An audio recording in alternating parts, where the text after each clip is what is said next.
कितना भरोसा कुबेरेश्वर बाबा पर, और जिसने विश्वास करा मेरे कुबेर भंडारी पर, उसने हाथ नहीं छोड़ा जब तक उसको उच्च सिंहासन पर ले जाकर नहीं बिठा दिया, तब तक उसने हाथ नहीं छोड़ा। समय लग सकता है, थोड़ा समय लग सकता है, थोड़ी ठोकरें खिला सकता है, क्योंकि हो सकता है कि थोड़ा संघर्ष, फाइल मोटी हो तो थोड़ा समय लगेगा, पर विश्वास डिगना नहीं चाहिए। किसी ने निंदा कर दी तुम्हारे गुरु की, किसी ने निंदा कर दी भगवान शंकर की, शिव की, गुरु की निंदा किसी ने कर दी और तुम्हारा विश्वास डिग गया। हाँ वो तो ऐसे ही होगा, हाँ वो तो ऐसे ही होंगे, और तुम्हारा विश्वास डिग गया। ऐसा शिष्य किसी काम का नहीं, किसी का।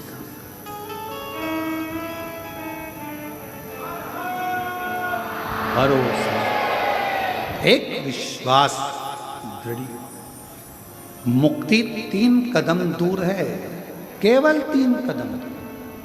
पहला कदम है विश्वास का, दूसरा कदम है संयम का, वाणी पर भी संयम रखना।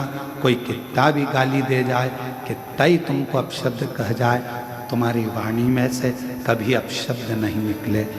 भगवान सर्वे भवन्तु सुखी, सब सुखी, सब सुखी।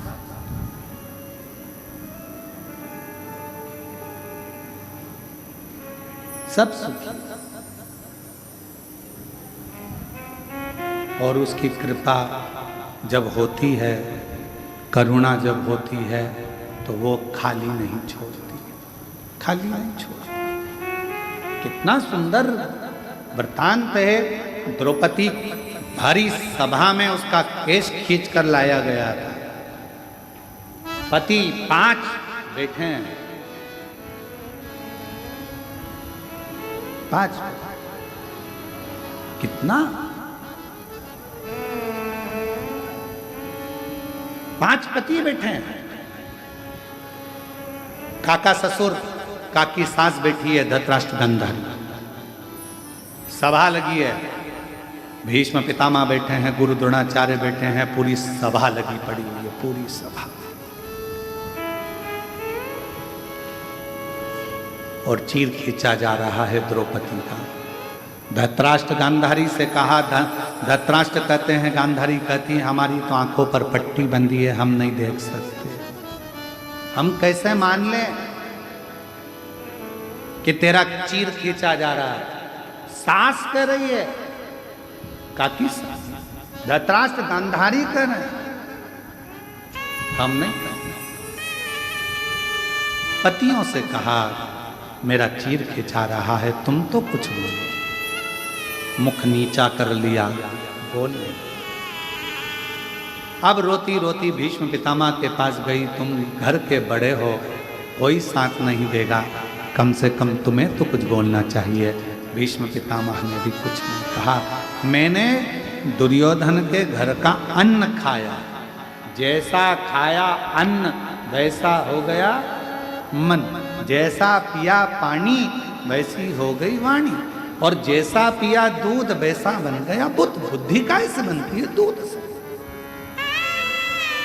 अभी कथा कर रही थी, आपके शब्द बता देते हैं कि आपके घर के संस्कार कैसे हैं। आपके घर के संस्कार कैसे हैं, आपके शब्द बताएंगे। हमारी माता जी बैठी हैं। हम जब छोटे थे, चड्डा पहनते, स्कूल जाते, आंखों में काजल लगा रहता, छोटी अवस्था, और कंगा पाटी पाड़ के, सरसों का तेल लगा के,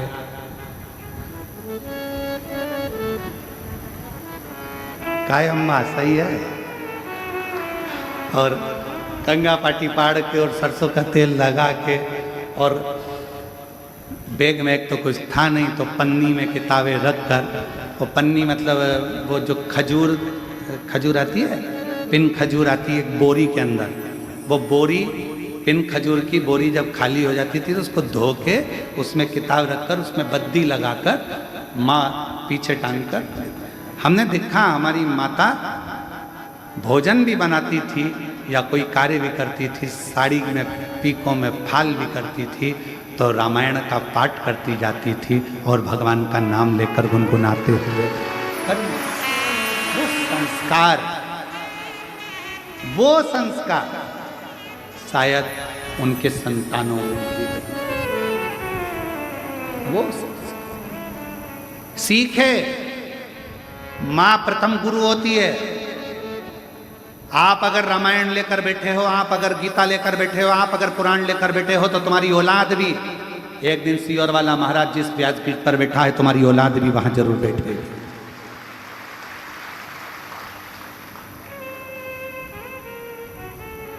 और तुम अगर मोबाइल या लैपटॉप लेकर बैठे हुए दिन भर 24 घंटा इसका स्टेटस देखो, उसका स्टेटस देखो, इसको मैसेज करो, कोई ने फालतू बात लिख दी फेसबुक पर, उसको कमेंट्स करते रहो, तुम्हारे पास में अगर तुम दिन भर उसी में लगे हो, तो तुम्हारी औलाद भी मोबाइल छोड़ने वाली नहीं है।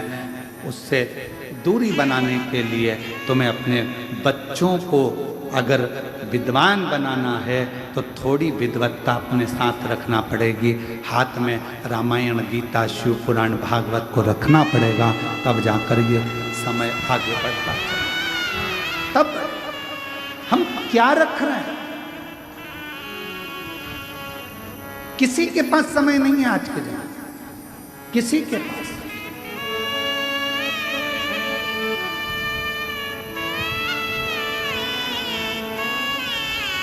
आज का जमाना बड़ा विचित्र हो गया। तुम्हारे बच्चे दूसरे पाल रहे हैं और तुम कुत्ते के बच्चे को पाल रहे हो। बड़ा विचित्र जमाना।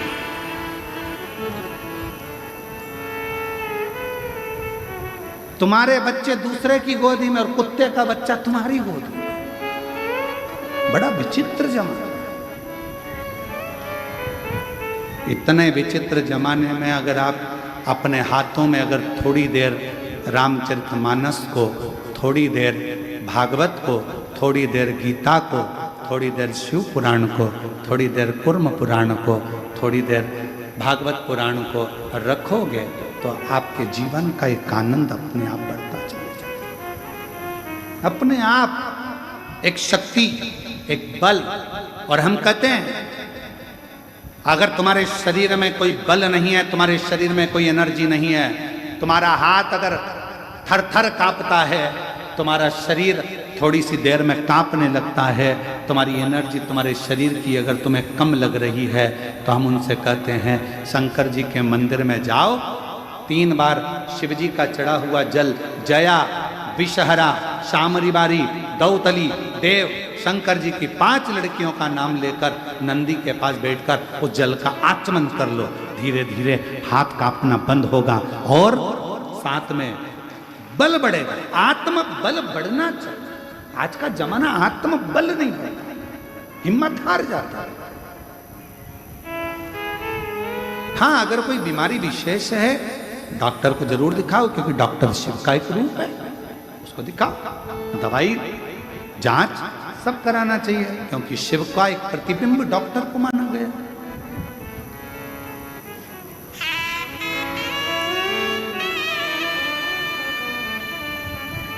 थोड़ा सा समर्पण शिव के प्रति रखिए। अपनी वाणी का एक भाव बता देता है कि आपकी वाणी क्या कह रही है, आपका स्वरूप क्या, आपका कुल क्या है, क्या कह रहा है। और लिखन वाले तू हो के दयाल लिखना, मेरी जिभ्या पे शिव जी का नाम लिखना, मेरी जिभ्या पे शिव जी का नाम